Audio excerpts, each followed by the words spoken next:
البرايا شايق التيجان. رمضان رمضان رمضان يا حبيب. Le prophète sallallahu alayhi wa sallam disait que la prière de As est la prière la plus importante. C'est pour ça, dans la bataille de la fossée de Handak, là, le prophète sallallahu alayhi wa sallam, lorsque Sayyidina Omar a combattu le Omar ibn Wuddin, qui était un très grand guerrier, il avait lancé le défi: qui peut le combattre? Et tous les musulmans étaient réticents. Seul Omar et seul Sayyidina Ali qui s'est levé, et le prophète l'a dit: prête-moi encore ton âme, on a encore besoin de toi. Celui-là, c'est Omar ibn Wuddin. Sayyidina Ali est resté. Omar ibn Wuddin a lancé le défi encore. C'est un grand guerrier. Lui seul, il combattait 70 personnes. Tout le monde avait peur de lui. C'est un grand guerrier. Et c'est là, il a lancé un deuxième défi encore. Personne n'a bougé. Sayyidina Ali voit que c'est une défaite pour l'islam, le lion de l'islam. Il s'est levé, il dit: c'est moi qui vais le combattre encore. Le prophète le retient. La troisième fois, il lance le défi, il se lève encore. Le prophète sait qu'il est dévoué à redresser, à relever le défi de l'islam. Et c'est là, le prophète a pris son propre sabre, lui a donné. Il a dit: prends mon sabre et je te mets entre les mains d'Allah subhanahu wa ta'ala. Lorsqu'il est arrivé, Omar ibn Wuddin a dit: ah, d'accord, toi tu es venu, Inch'Allah. Tout de suite, je vais t'amener en enfer. Et il a coupé les pieds de ses cheveux, les pattes de son cheval pour montrer qu'il ne fuit pas. Lui, c'est un guerrier. Ce combat-là, il n'y a pas match nul. Il faut qu'un d'entre nous tue l'autre. Omar était turbané. Il dit: il faut enlever tes turbans. Je veux savoir qui je combatte. Et non, Sayyidina Ali. Sayyidina Ali enlève. Il dit: mais ça, c'est pas Ali. Il dit: toi, je ne vais pas te combattre. Ton père, c'est un grand ami pour moi. Sayyidina Ali lui dit que cette amitié-là n'existe pas ici. Toi, tu es mécréant, moi, je suis un musulman. Il dit: non, je ne veux pas te combattre. Sayyidina Ali il dit: si tu ne me combats pas, moi, je te combats. Je vais t'amener en enfer. Ou bien tu m'amènes au paradis. Moi, je te tue, tu vas en enfer. Ou bien tu me tues, moi, je vais au paradis. Et tu sais que toi, c'est moi qui va te tuer. Il s'est fâché. C'est là qu'il a coupé les pattes de son cheval. Il s'est engagé. Lui avec Omar, lui avec Ali, lui avec Sayyidina Ali, lui avec Sayyidina Ali. Tellement que le combat était violent. Sur la poussière seulement, les gens voyaient de loin. On ne le voyait plus. Le prophète s'est agenouillé et est en train de prier Allah subhanahu wa ta'ala. Houd, qui m'a pris, et Hamza, qui était le lion de l'islam. Aujourd'hui, il y a un autre lion de l'islam qui va tomber. S'il tombe, c'est une grande défaite pour l'islam. Allah sauve ta religion. Le prophète a tourné le dos en train de prier. Jusqu'à un moment, le prophète a crié. Il dit que Sayyidina Ali l'a tué. Le prophète n'a pas fini de dire ça seulement, ils ont entendu Allahu Akbar, Allahu Akbar. La tête de Omar ibn Wuddin, c'est comme un ballon qui quitte en haut en train de tomber sur terre. Et les musulmans ont crié victoire. Ça, c'était une très grande victoire ce jour-là. Et ce jour-là, tellement qu'ils étaient empris par ça, Seydina Ali, tellement que le combat était chaud, il n'avait pas eu le temps de prier la prière de Asr. Au moins qu'il revenait, le soleil était sur le point de se coucher. Le prophète sallallahu alayhi wa sallam vit l'importance de la prière de Asr. Il n'aime pas faire des miracles, mais ce jour-là, il a dit au soleil de refaire marche arrière, d'attendre jusqu'à ce que Ali finisse de prier sa prière de Asr avant que le soleil va se coucher. Donc ça montre l'importance de la prière de Asr.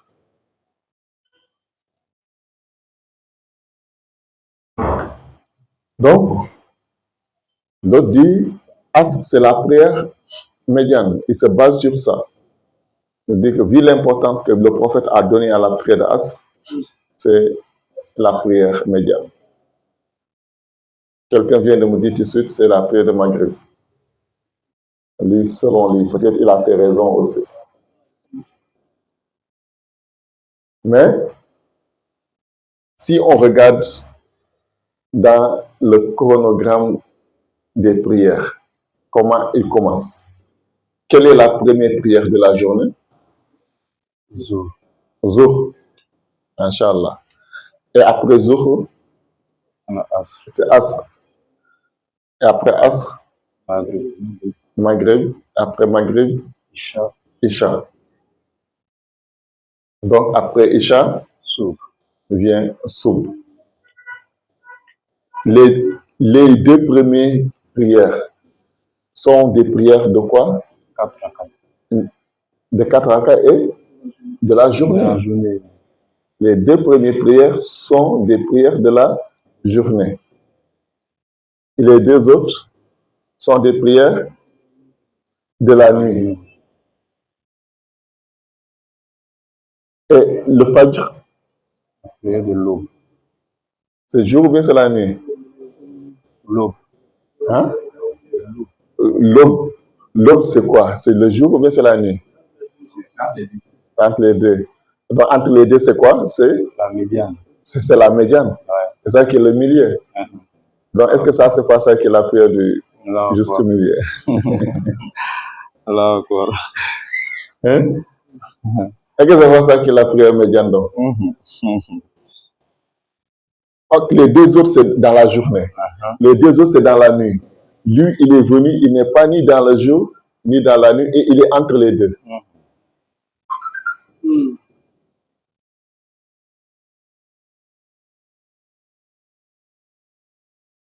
Il est entre les deux.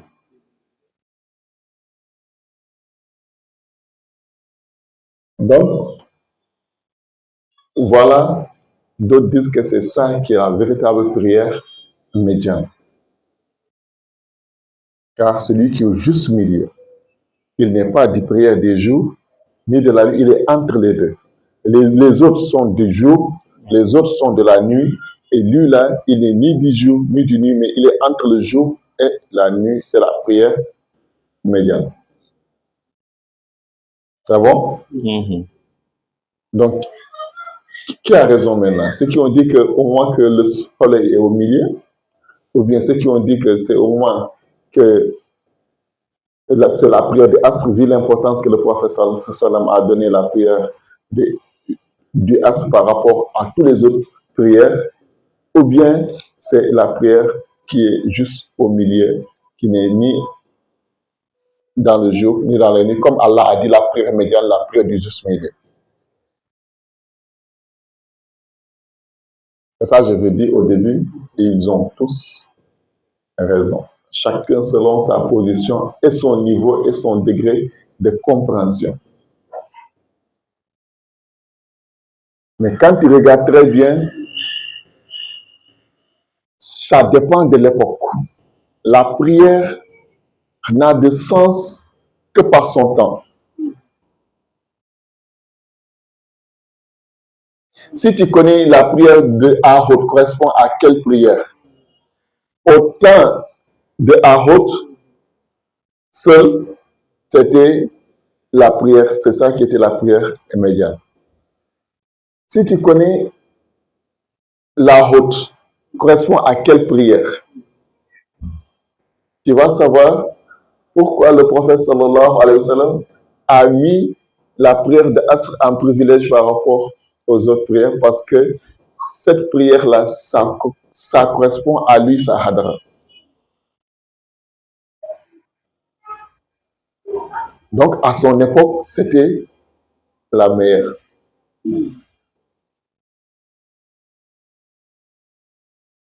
Et c'est ainsi la prière de Maghrib aussi, d'autres, à l'époque de la prière qui correspond à la prière de Maghrib, le prophète, comment il est apparu là-bas? En ce temps, c'était la prière médiane. Donc, ça veut dire à chaque époque, celui qui est lié au calife d'Allah de son époque, le calife de l'époque, c'est lui qui est la prière médiane. Il te permet de rattraper tous les autres prières.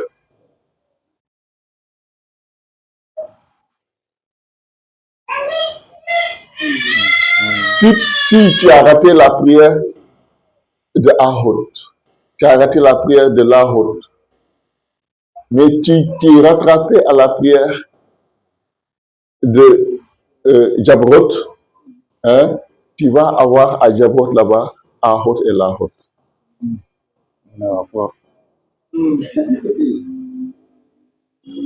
C'est pour ça que Cheikh Tidiane Chérif avait dit Tatahar bil ma'ul haïbi.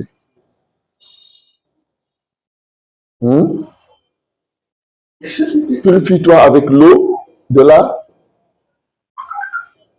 miséricorde divine, cette eau abstraite qui n'est pas concrète. Si tu as le secret. Et à partir de ce moment maintenant, fais ta prière de soub. Salatul Fajr. Il dit ta prière de Fajr là. Hein? Fais ça à la fin de Asr. Hein?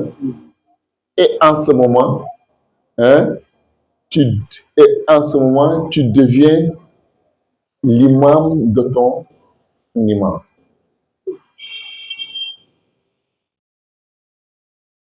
Tu deviens l'imam de ton imam. Ça, il faut comprendre qu'est-ce qui se passe ici, qu'est-ce qui est là, quelles sont ces prières, quelle prière est liée à eux, qu'est-ce qui est Asr, hein? La prière du temps, hein? Qu'est-ce qui est Kamil Asri, hein? Et si tu connais ça, tu vas comprendre qu'est-ce que Cheikh Tidiane veut dire dans ces prières réellement. Ce sont des indications.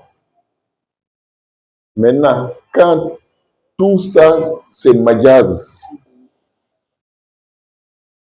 tous, à leur époque, ils ont porté la salat médiane, hein, par majaz, mais la salat du juste milieu à sa destination, qui est la dernière prière que vous avez citée, qui est la prière de Soub. C'est la dernière prière. Beaucoup pensent que c'est la première prière, comme c'est la première prière qu'on fait dans le jour. C'est ceux qui ont fait le filtre, la charia, qui savent que la prière de Soub n'est pas la première prière. C'est la 5e prière. La première prière, c'est la prière de Zuhr. Après ça, Asr, après ça, Maghrib, après Isha. Soub vient à la dernière position. Car c'est la destination. Car c'est la prière médiane. C'est la prière du juste milieu.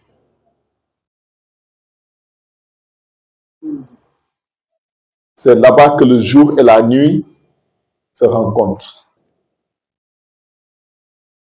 C'est la synthèse du jour, de tout ce qui s'est passé dans le jour et de tout ce qui s'est passé dans la nuit. C'est la synthèse là-bas. C'est ça que tout se regroupe là-bas. Si tu l'as eu, tu as tout rattrapé. C'est ça, c'est la prière médiane, c'est la prière du juste milieu. Et ça dépend du prophète sallallahu alayhi wa sallam, comment il est apparu là-bas en cette station. Donc tout ça dépend du prophète sallallahu alayhi wa sallam. Donc je pense que nous sommes arrivés à terme de notre temps. d'aujourd'hui. Alhamdulillah. Donc, on va se limiter ici. Profiter 5 minutes pour répondre à une question qu'on a oublié de répondre hier. Inch'Allah. Avait demandé Abdul Khadir Jailani, si je comprends bien, lorsqu'il a demandé à l'ange de ramener l'esprit du disciple, est-ce qu'il l'avait ramené ou pas? Si, bien sûr, il l'avait ramené. C'était le contraire parce que l'ange a fait ce qu'il ne devait pas faire. Donc, il a demandé il a rendu l'esprit du disciple. Maintenant, les autres disent que est-ce qu'un âme dont la terme est déjà arrivée, Dieu a déjà dit, lui là, c'est tel jour il va mourir, le jour-là est arrivé, il est mort, est-ce que la personne peut vivre plus que ça? Oui. Le Kamil Asri, Dieu l'a donné ce pouvoir de donner la vie et la mort. Donc, le Kamil Asri, quand on voit Nabilia Issa, c'est pas Dieu même qui nous a enseigné ça dans le Coran. Est-ce que Issa ne ressuscitait pas les morts? Donc, tout ce qu'un prophète peut faire dans la Mu'jiza, un wali peut faire ça, on appelle ça karama. Et ils ont les pouvoirs de ramener les roues des disciples ou bien des serviteurs d'Allah subhanahu wa ta'ala. Donc Allah les a donné ce pouvoir. Il y a ces secrets. Il y a un talent qui avait dit qu'un jour il dormait et il y a un ange qui est venu lui dire viens, je vais te montrer le secret pour si tu veux ressusciter mais un mort, mais ce que tu vas dire. L'ange l'a dit ça, mais il dit malheureusement lorsqu'il s'est réveillé, mais il a oublié le nom là. Il dit que ça peut-être c'est Dieu qui voulait lui montrer seulement que ça existe. Il y a un Ismaïl Azam, quand tu le dis sur un mort, peut-être c'est ça que Issa disait sur les morts. Et Seydi Ali Cissé, il avait ce secret-là. C'est après ce bail qu'il avait interdit ça. Il y a des personnes qu'on disait qu'ils sont morts. Seydi Ali Cissé, le père d'Imam Hassan Cissé, il est tapé, il dit que toi, ton heure n'est pas encore arrivée. Lève-toi et la personne se lève. Ben, il a dit il faut arrêter ça. Parce qu'en ce moment, la bataille était chaude. Les ennemis faisaient beaucoup de choses. Donc, beaucoup, quand ils mouraient, on disait que c'est bien, c'est Darfour. Ils disent qu'ils sont avec le calife de Dieu, c'est Darfour. Lui, il voulait montrer que c'est pas Darfour, c'est le moment qui est arrivé. Si eux, ils veulent, personne ne meurt. S'ils veulent, même ceux qui sont morts, ils vont les ressusciter. Donc, lui, c'était sa manière de défendre Cheikh Ibrahim. Pour dire que c'est pas Cheikh Ibrahim. Nous-mêmes, les petits talibés de Cheikh Ibrahim, là, on peut ressusciter les morts. Donc, il a interdit, il dit, un jour, il est parti au cimetière, il tapait les tombeaux avec sa canne. Celui qui tape sur sa tombe, il te dit, assalamu alaikum. Il dit, vous voulez que rester là-bas, vous voulez que je vous ramène ici? Il dit, non, il ne faut plus nous ramener là-bas. Là, on est ici, là, c'est très bon, il n'y a pas meilleur que ça ici. Il dit, vous avez entendu. Donc, ceux qui sont partis, laissez-les partir. Là, ils préfèrent là-bas qu'ici. Donc, ce n'est pas la peine de les ressusciter ou bien autre chose. C'est Dieu qui va les donner leur récompense là-bas. Ce qu'ils gagnent là-bas est mieux que ce qu'ils ont laissé ici. Donc, voilà. Et la deuxième question. Oui. Lorsque c'est la conversation entre Cheikh Abdul Qadir Jilani et Dieu. Quand Cheikh Abdul Qadir lui a dit, si tu ne m'accordes pas le pouvoir en tant que d'accord. Là, il a dit que là, je vais dévoiler ton secret, je peux te dégrader, il dit que je vais dévoiler ton secret. Dieu le dit, il faut me soutra, moi, je te soutra. Donc, ça, c'est quoi? S'il l'exposait, que personne n'allait plus mais en enfer, c'est le Ismaïl Azam. Et ça, c'est un hadith du prophète sallallahu alayhi wa sallam. Le prophète sallallahu alayhi wa sallam a dit Allah a 99 noms. Et il y a un nom qui le complète à 100e. Et celui-là qui est le Ismaïl Azam, c'est le plus grand nom d'Allah. Toute personne qui le connaît, son corps est privé de l'enfer. Personne ne va connaître ce nom-là et puis tu vas rentrer en enfer. Ça, c'est dans des hadiths, ça est dans Muslim, ça est dans tout. C'est ce nom-là qu'Abdul Qadir Jilani avait dit que c'est ton secret. Je vais dire, vous tous, nom que Dieu cache là, il ne veut pas vous connaître là. C'est tel nom.